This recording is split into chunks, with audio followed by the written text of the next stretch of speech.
Okay. Yeah, so this week is Hanukkah, right? Oh, okay. Very good. Just wanted to make sure everyone's awake. Yeah, so Mr. Shem, this Thursday is Purim, and we know tomorrow is the fast day, Tanis Esther. We're going to review the laws of the fast day, and we're just going to review what we already learned to make sure that everyone has it down pat. And as I mentioned, that you should know it so well that people are going to ask you what to do. You'll know the halacha so well. You'll This is the goal. This is the goal. You'll know it so well. People are going to be asking you what to do. Bez Hashem. This is the goal. Yeah. Bez Hashem. Bez Hashem. You can do it. You can do it. You have to believe in yourself, and you can do it.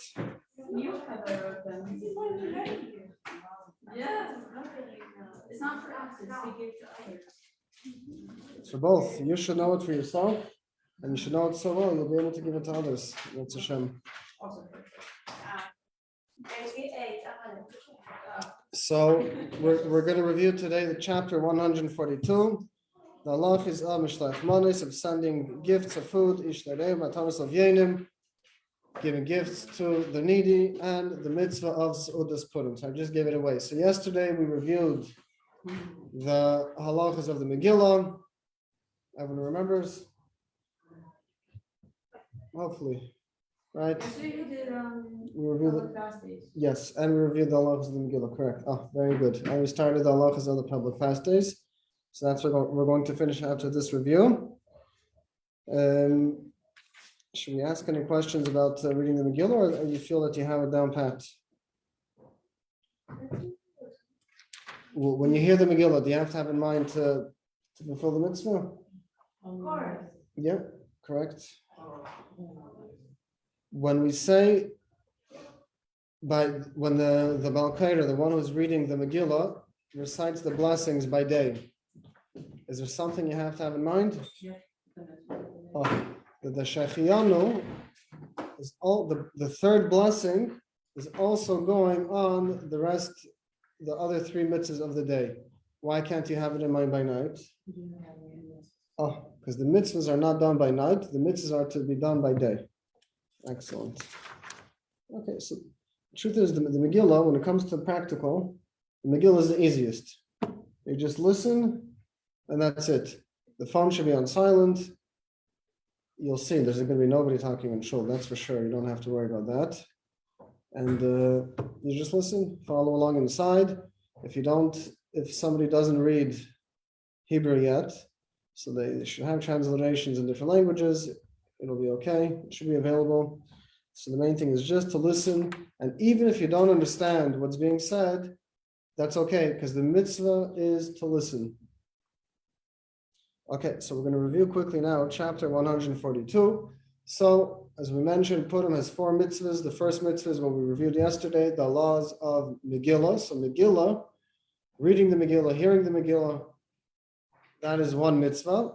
Then there's 3 other mitzvahs, like we mentioned, sending a gift to your friends, Matanos Yenim, giving tzedakah, giving also gifts to those who need it, and the Seudah.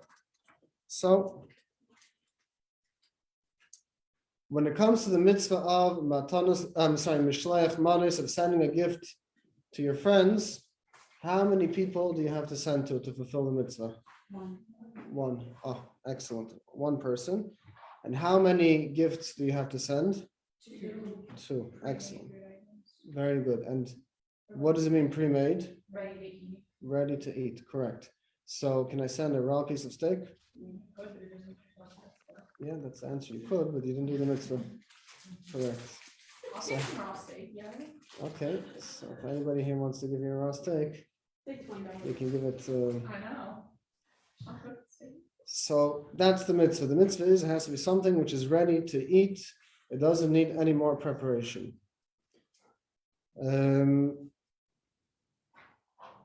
Do they have to be two different brachas, or does it make a difference? It does not make a difference. If you're giving a piece of cooked meat and a piece of cooked fish, they're both shahakal, you still do the mitzvah. So it doesn't have to be two different blessings. It has to be just two food items. If I have an extra $15, let's say for example, and I can put it towards any of the three mitzvahs of Purim, where should I invest these $15 into? Yes, exactly. To giving it to Tanis Esther, to giving tzedakah to the poor. Because why tzedakah to the poor? Isn't it nice to send people food items? Or for your own meal? Anyone who stretches out their hand. Oh, that's right. That's right. And also it's brought down that there's no greater simcha by Hashem. You hear this? There's no greater simcha by the Eibishter, by Hashem, than somebody who makes other needy people happy. If somebody goes and makes another person, somebody who doesn't have parents, or somebody who doesn't have money, somebody who doesn't have parents, or they lost their spouse, they're broken ba'atzim, right? They're having a very hard time. And if you go and you make them happy, this is the greatest simcha by the Eibishter. This is the greatest simcha by Hashem, to help them. And you hear this? Somebody who makes these people happy is daima, is compared to the Shechina. You know the Shechina is the divine presence. Can you imagine that? Wow. Can you imagine you help somebody out? It says you're literally compared to the Shechina. It's a very powerful thing. It's not a small thing.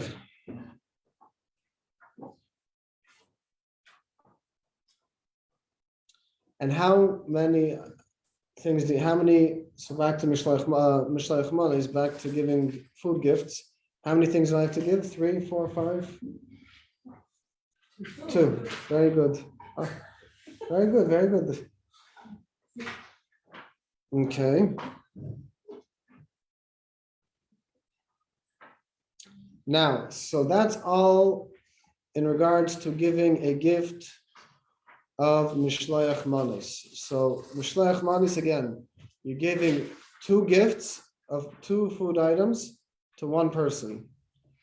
Now, what happens by the mitzvah of Matanos Lavyenim? How do I fulfill this mitzvah? Oh, you give to everyone. And what's the bare minimum? There is? Yeah, there's a bare minimum. 2 people. So by Mishloach Manos, it's opposite. You remember, Mishloach Manos sending gifts, 1 person, 2 things for 1 person. Matanos Lavyenim, giving tzedakah, bare minimum is for 2 people. Now let me ask you another question. How much do you have to give? There's no, as much as you can. Oh, so it's actually brought down. There is no minimum amount. No. Yeah, and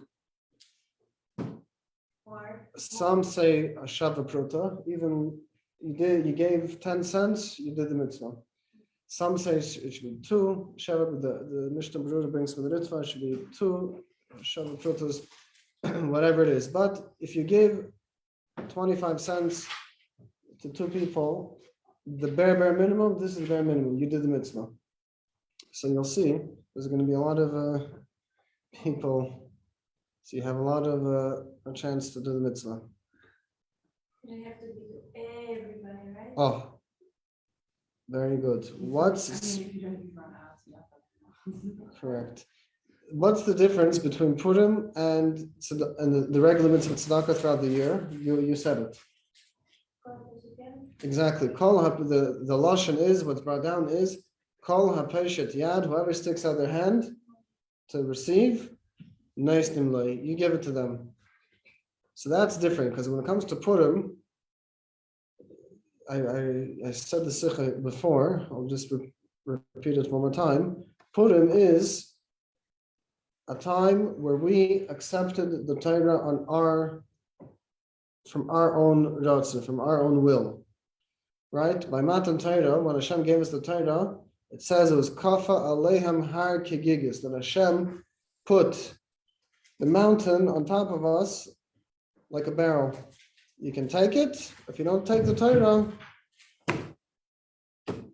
you're stuck. You have no choice. You have to take it. Purim is a time where the Jewish people accepted the Torah on their own free right, with their own free will. The Alter Rebbe writes in Torah that when it came to the Gzeros of Purim, they didn't even have any other thought to give up their Yiddishkeit, to give up their Judaism. It came as a Kabbalah. They accepted the Torah and all of its mitzvahs. And as we mentioned, this is expressed in the mitzvahs of Purim itself. There's no new mitzvah of Purim. All you're doing is you're taking an existing mitzvah and you're adding to it. When you take an existing mitzvah and you add to it, it shows that you care about it. It means to you, you're accepting it. So when it comes to the mitzvah of tzedakah, there's a minimum amount that you have to give per year to fulfill the mitzvah. On Purim, we go a step beyond. Kol ha'peshet yad, whoever asks, we give. This is the specialty of Purim, and the same is by the other mitzvahs, that we take existing mitzvahs and we add and we do more, because we're showing that we accepted the Torah with our own free will. So, what do you do if you are on shluchas, you went to a shliach, for example, you went home, whatever it is, and in your city, in your town, there's no poor people to give to. What do? How do you fulfill the mitzvah? Anyone remember? No. Oh, very good. No. So the answer is like this. You have two options. You can either set aside money, and when you'll meet somebody who needs it, you can give it to them then. So you set it aside on Purim. You have no one to give it to, so you'll save it and you'll give it when you're able to. The next option is you can send it. So today, sending is much more of an easier option because you can do it online. You can fulfill the mitzvah online of giving the tzedakah.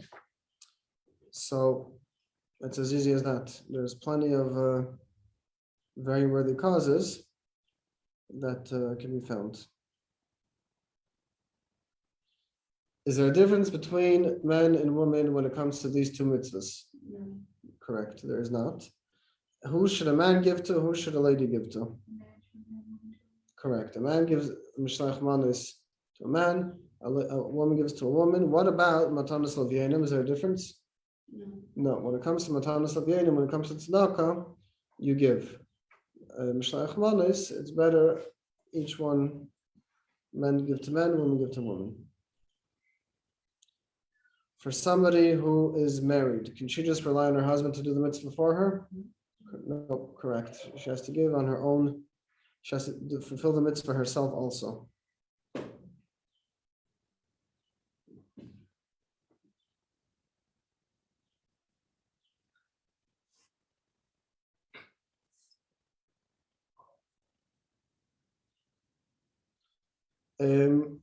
When do we have to eat the soda for Purim? By day. By day. What about by night? You just break the fast. You break the fast, and it's also brought down. There's a minhag, there's a custom, to add a little bit in your meal. So there's a mitzvah, it's a custom, it's brought down that, to light candles by night also, to make a nicer meal than what you're usually accustomed to. But it's important to note that this is not the mitzvah. The mitzvah is by day, as was mentioned.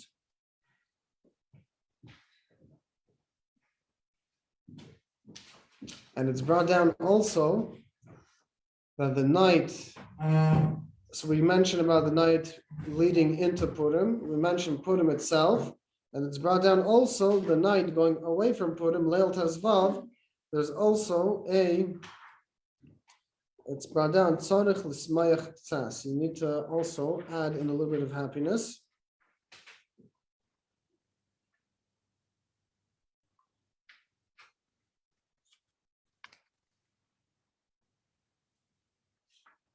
So usually what happens is one davens mincha, right? You went to shul in the morning, you heard the Megillah, you gave the mitzvahs of the day, you gave Mishlach Manos, you gave Matanos Olgenim. So usually what's done is you daven mincha after, and then you have the meal. What happens if Purim falls on a Friday? Should you have your meal after you daven mincha, or should you have it at a different time? In the morning, correct. Why? Because you don't want to go into Shabbos and pull off that. Exactly. Because you don't want to go into Shabbos when you're already full. You want to come into Shabbos with an appetite for the Shabbos. Therefore, if it falls on a Friday, which it did last year, so then you have the meal in the morning, and then that way you'll be able to have the Suda Shabbos with the proper appetite. There is a special custom that we do something before we start the meal. Anyone remember? It's a tricky one. It's a tricky question. What head? Yeah, that for sure. Where Shabbos goes. Yeah, that also. Anything else? Tzedakah, yeah, you're supposed to. Oh, the shkolim is, yeah, very good. That's before Purim even comes in. That's what we're going to do tomorrow, before Purim. It's brought down. It's proper to learn a little bit of Torah before you begin the meal, because what does it say? La Yehudim Haisa Eira V'Simcha V'Sasim B'Ikar. To the Jewish people, there was light, there was happiness, so on and so forth. And we learn out Eira, light, Zu Torah. This is referring to Torah. So therefore, it's brought down that one should learn a little bit of Torah before the meal. And what's the best topic to learn about? Pesach. Pesach, exactly. Why Pesach? Because you start prepping. Exactly, because you start preparing for a Yom Tov. You start preparing for a holiday, Shloshim Yom Kedem Chag, 30 days before the actual Chag comes in. Therefore, it's brought down that it is a proper thing to learn, to start learning Hilchos Pesach right before. Okay, there's a custom which is brought down to have certain seeds by the meal as a commemoration for Daniel, Chaver B'Vavel, and for Esther. Okay.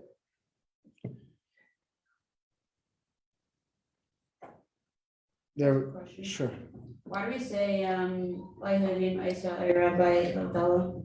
Oh, very good question. Because by Havdalah, after Shabbos, we say a lot of things which are as a siman tov. There should be a good sign for the coming week. So this verse, we're saying it's all positive things. So it's your blessing, so to speak, the coming week, that it should be filled with Erev, Simcha, B'Sas, and all of these good things.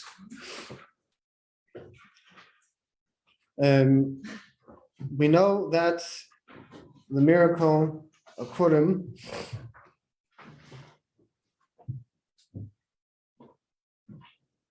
is connected to wine, because Vashti was killed because of wine, and that brought Esther into the kingdom, and because Esther was in the kingdom, that eventually brought the ability for the salvation of the Jewish people to come in such a way. So there is a connection between wine and Purim. And there's a special halacha connected to it. The Gemara says, Chayev in Anish L'Vsumei B'Puria, one should L'Vsumei B'Puria should have more wine. Ad lo yada bein arer Haman levarach Mordechai, until they don't know the difference between cursed as Haman and blessed as Mordechai. However, this should not be done. This should not, in practice, this should not be done. Why? Because if it's going to bring to any not positive things, then it should not be done whatsoever. So what could he do to fulfill the mitzvah, to fulfill the halacha? You have a little bit, not to become intoxicated, and you go to sleep. The Rama brings this down in Shulchan Aruch. So how do you fulfill the mitzvah when you go to sleep? Because when you sleep, you don't know the difference between cursed as Haman and blessed as Mordechai. So then you fulfill the mitzvah. So it's better to have a drop and fall asleep. Yeah. So we don't say Tachanun. No, we don't say Tachanun. No. Correct. Yeah. Correct. So that's the proper thing to do. If you're having, it should be a drop. Fall asleep for a few minutes. You did the mitzvah. And it's very important, as a cloud god, as a general rule, that before doing anything in life, you have to always weigh the pros and cons. What could come out of this? I can tell myself, wow, I'm doing a mitzvah. Wow, this is so... That could sometimes be coming to the Yetzer Hara. Because deep down, you know that something not positive can come out of it. And you're just telling yourself, oh, it's a mitzvah, so I'm going to do it anyways. Yetzer Hara is very smart. So it's important, especially when it comes to this halacha, it has to be done responsibly. One should absolutely not get intoxicated. It is not a proper thing to do. For sure, for girl and for sure for boys, it's not a proper thing. So you have a little bit just to fulfill the custom, fall asleep, and that's it.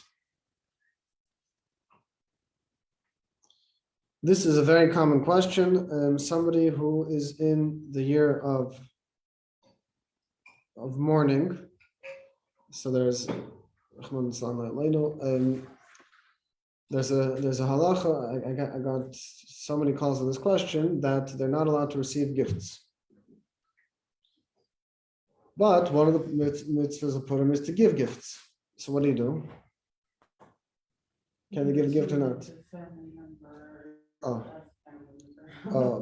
So when it comes to receiving, very good. We'll discuss that in a second. So first, when it comes to giving, one is still obligated to give. And it's brought down, afilu toich shiva. Even if somebody's in the middle of shiva, which is the week that they lost the family member, one still has to give Tanis Esther to give tzedakah to the poor, and v'gam l'shlech manis l'reyeyu, and also to give the food gifts to their friends. So it's brought down. So you shouldn't send something of simcha. You shouldn't send a full fancy package that's going to bring extra happiness. You should give just to fulfill the mitzvah, right? People are going to understand that this year, you're not sending something special because you're not allowed to. You're not going to take it personally. So you send just to fulfill the mitzvah. However, when it comes to receiving, one should not send to somebody who's mourning the whole 12 months, even if it's not a davar shel simcha, even if it's not something which brings happiness. But if the person who's mourning is a person who is in need of financial assistance, then they are allowed to receive money for Tanis Esther or anything else which is not from simcha. Okay, so it's very simple. So again, somebody who is mourning, they still have to fulfill the mitzvah of Tanis Esther, to give tzedakah to the poor, to give gifts to the poor, and to fulfill the mitzvah of Mishlach Manos. When they fulfill the mitzvah, it should not be a package which brings extra joy or any joy. It should be just enough to fulfill the mitzvah. And people understand, you're sending this year something a little bit different because that's the halacha. Somebody who's mourning does not receive gifts and should not send gifts. And what about receiving? So one should not send to somebody who is in the state of mourning for the whole entire 12 months. If you want to give, you should not give it to them, you should give it to the family. And if they want, they can share it, whatever it is, but gifts should not be exchanged to somebody who's mourning. Should one work on Purim? No. Oh. Very good. So malacha work should not be done on Purim.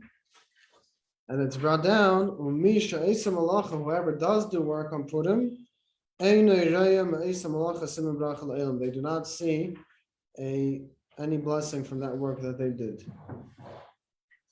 But you are allowed to do it through somebody who's not Jewish because they don't have the mitzvah of Purim. So you can ask them to do it for you. So if you have a worker who's not Jewish, they can do the work for you. That's fine. So even though on Shabbos, it's not so simple. You can't just have somebody do work for you on Shabbos. But when it comes to Purim, you are allowed to. Can you do business on Purim? So you're not doing actual work, labor, let's say a contractor. Yes, because it is a simple. That's correct. You're allowed to do business because when you do business, it brings happiness, believe it or not, right? If anybody here has a business, you do business, it brings you simcha. So it's allowed to do business.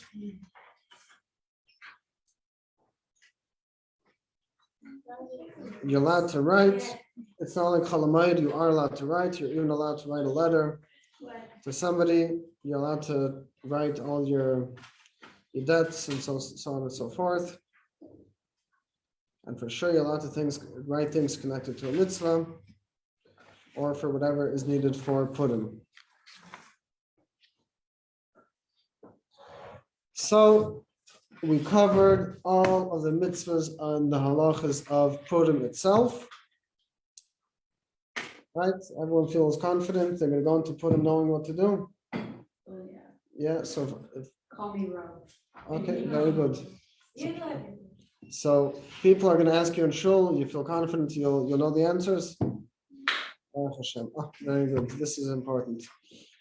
Now, when it comes to Shushan Purim is the day after Purim. Shushan Purim is the 15th of Adar. We don't say Tachnun. Also, one doesn't say eulogies, and they don't fast on Shushan Purim. And it's brought down that there's a minhag, a custom to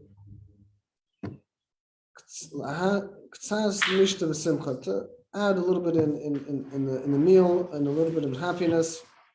But we don't say anymore Al Hanissim on Shushan Purim. Once it comes Shushan Purim, when it comes Tzesak Chavim, the night after Purim, there's no more Al Hanissim. Okay. And in a leap year, like we have this year, the first Adar, the 14th of Adar, and the 15th of Adar, Purim Katan, Shushan Purim Katan, we also did not say Tachnun. And this Thursday, we're not going to be saying Tachnun because it's Purim. And the same is with Friday, not just by Mincha, by Shachris. Also, we're not going to say Tachnun because it is Shushan Purim. Okay, very, very good. So let's finish up the halachas of the fast day. So as we mentioned yesterday, there is a positive commandment from the Nevi'im, from the prophets, to fast on days that sorrows happened, or not good things happened, tragic events occurred to our forefathers, right? But are we fasting because she told them Oh, us? Or very good. because I read it's not true. Oh, what's the difference between Tanis Esther and the rest of the fasts? The difference is, are we fasting tomorrow not because something bad happened, because the entire Jewish nation fasted to ask from Hashem for success to win the battle. So as a commemoration of that, we fast tomorrow to commemorate what was done in the times of Purim. But is it not because she asked for us to fast before she's meeting? Oh, for everyone, yes, everyone. So It's it's the entire, from it wasn't battle or from she's going to him? both. So Esther herself fasted for 3 days before she went to Achashverosh. And the Jewish people fasted for the battle. So it was both. Ah, but she asked for them. Yeah. It was the same day. Similar, yeah. It was the battle and she went to Achashverosh. Yeah, it was pretty close. Yeah. She fasted for 3 days. And then 1. what? Yeah. Well, you want to fast for 3? No way. Yeah. Now, anyone remember what's the entire purpose of the fast day? Shiva. Tshuva, correct. Anyway, Oh, yes. you're not fasting. Very, very good. The purpose of a fast day, the tachlis, what is the fast supposed to bring you to? The real purpose is to bring somebody to tshuva. So much so that it's brought down that if somebody fasted, they did the halacha, they fasted, it was a fast day, they listened, but they wasted their time on a fast day. They missed the point. Because the fast day, yes, the halacha is to fast, but the entire purpose of the fast is to bring you towards tshuva. So if somebody fasted, so yes, it's true, they fulfilled the halacha, they did fast and they did the right thing, but the real kavana, the real purpose of what the fast day is supposed to accomplish, they missed if they wasted the time.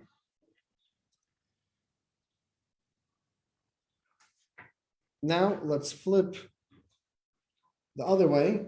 Somebody who has a legitimate reason why they're not fasting. Anyone remember what the examples are?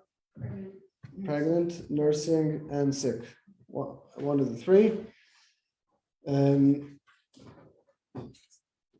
They used out their time on this day. It's an Eis Ratzin. It's a special day. It's a special time. They actually did not miss the boat because halachically they are exempt. And they still used out the day to do tshuva. So they did not miss the boat. They actually fulfilled what they had to.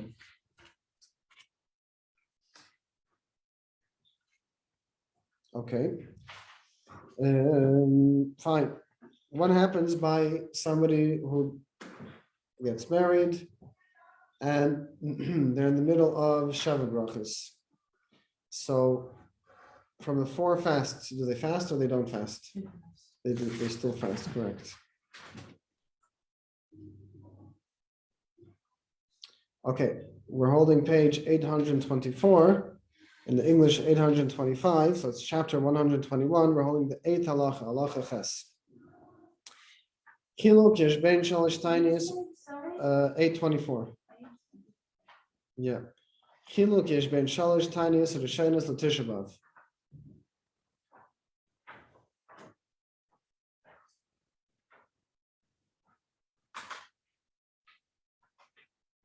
We're just going to read half of the paragraph because this is the main thing that we want to bring out. So, b'shalosh tainis rishonos, the 3 fasts, and this is the same halacha when it comes to Tanis Esther. Eichlim balayla, you're able to eat by night. Shalifnehan ad sheyala amud hashachar until morning, until dawn. V'hu shlayashan shnas keva, as long as you did not go to sleep. Avim yashan shnas keva, if you did go to sleep. Also, achakach lechal elishtes alim kein hisna kedem sheyashin. So this is interesting. This is the main thing that I wanted to point out. So when it comes to a fast day, when it comes to Tisha B'Av and Yom Kippur, we fast the night before. We fast the night before. The Tinus starts the night before from the Shkia. Ready to start from the Shkia. When it comes to the other fasts, they start by day, not the night before, from dawn, from the earliest time in the morning. Now, there's a custom, many people, to be able to make it through the fast. They eat by night, as close as they could to the fast. So, Tisha B'Av and Yom Kippur, that's not going to help because you have to fast already by nighttime. But for the other fasts, you are able to eat by night right up until dawn. Now, there's an exception to this. If you did not go to sleep, once you went to sleep and you wake up, even if you wake up before the morning, the fast for you already begins. But there's a way out, so to speak. That's if you make a condition before you go to sleep that you're not accepting upon yourself the fast until dawn. So you go to sleep, you can wake up before dawn. Nowadays it's around 5:40 something, not sure. So you eat any time before that, and then once the fast starts, you begin fasting. So again, before you go to sleep, you should make a condition, you should make a tanai, a condition that you're not accepting upon yourself the fast, even though you're going to sleep. So when you wake up, you can still eat.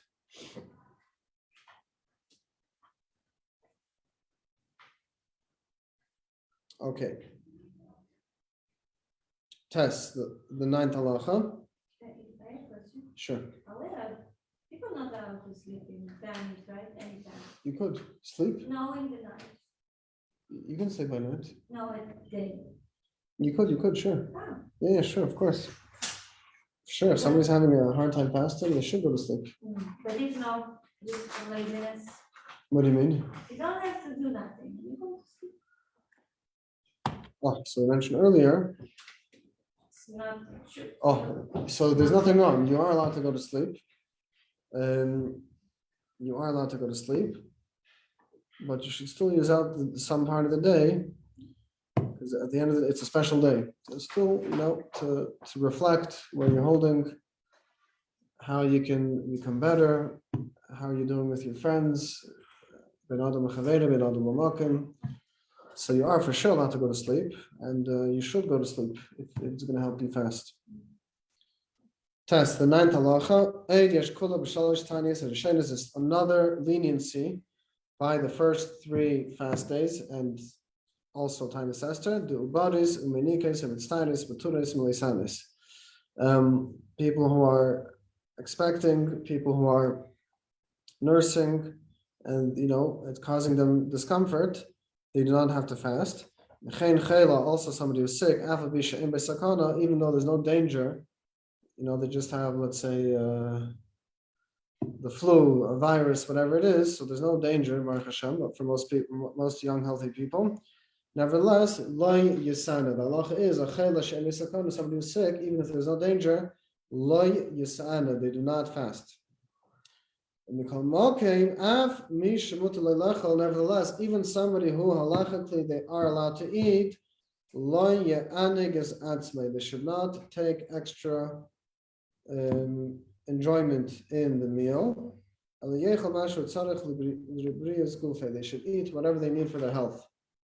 Right? It's not a day to make a fast, a feast, because it's a special day nonetheless. Yeah. Somebody who qualifies as sick, would also be someone who struggles with that? It depends. It's case by case. Sometimes yes, sometimes not. It really depends on what the struggle is. That's a very good question. Also, children, even though they're not required to fast, also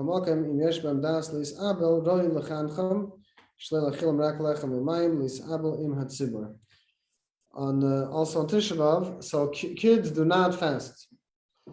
But if they reached an age where, they understand what Tisha B'Av is, they understand the Churban Abayis, and it's something that they reach a stage where that it bothers them, that we don't have a Beis Hamikdash. So then it's best to teach them, to be mechanech them, not to give them fancy foods, just to give them, to show that today is different. Today is Tisha B'Av. So even though you're allowed to eat and you have to eat because you're a child, but it should be different. They should know that it's a different day.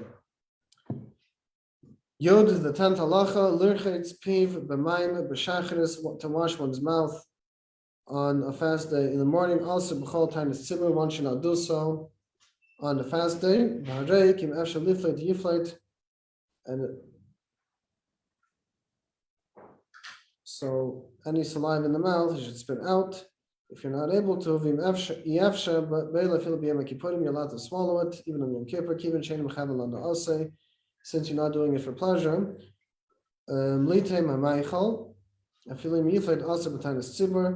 To taste, let's say you're making food for after the fast, so one should not taste the food, even if you're going to spit it out. But if it's a fast that one accepted upon themselves, it's not a general fast day, then you are allowed to taste and spit out. Also on a personal fast day, not in a regular fast day, one is allowed to wash their mouth. So on a public fast day, we don't wash the mouth. And if you're making food, you should not taste it, even if you're going to spit it out. On a private fast day, which today most people don't do this, and it's not encouraged to just go and fast.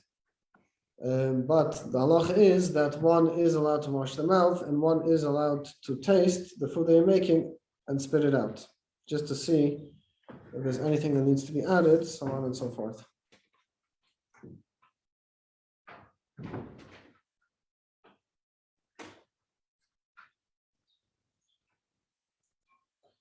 Yud Aleph, the 11th halacha, we're going to discuss this because this is not the common practice. Mitzvah, Adas Yisrael, it's a mitzvah on the entire Jewish community.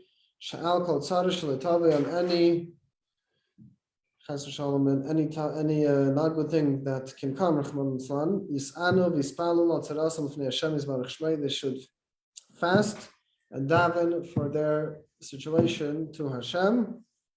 If the time is not proper, they're not able to fast. People are being chased, that they're not allowed to fast. Not to lose their strength. They should accept on themselves to fast later. For Eretz Hashem, when they will be saved, it's considered for them as if they fasted now. Hashem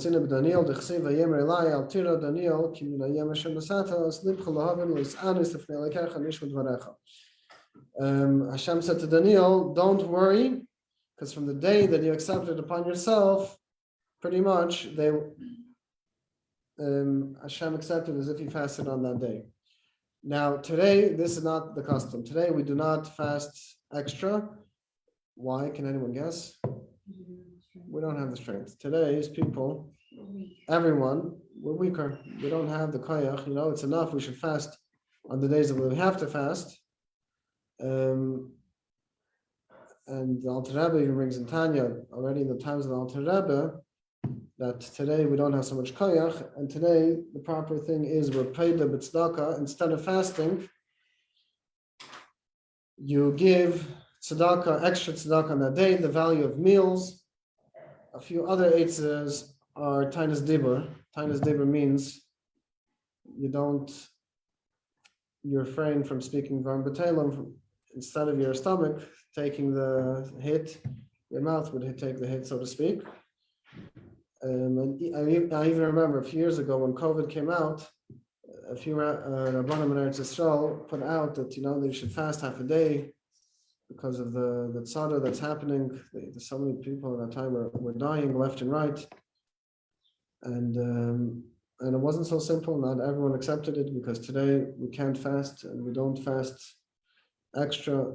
So instead of doing so, we give tzedakah. So, upon them, everyone should have an easy fast in Mitzvah Hashem, and even before the fast, Mashiach should come, so we won't have to fast as Hashem.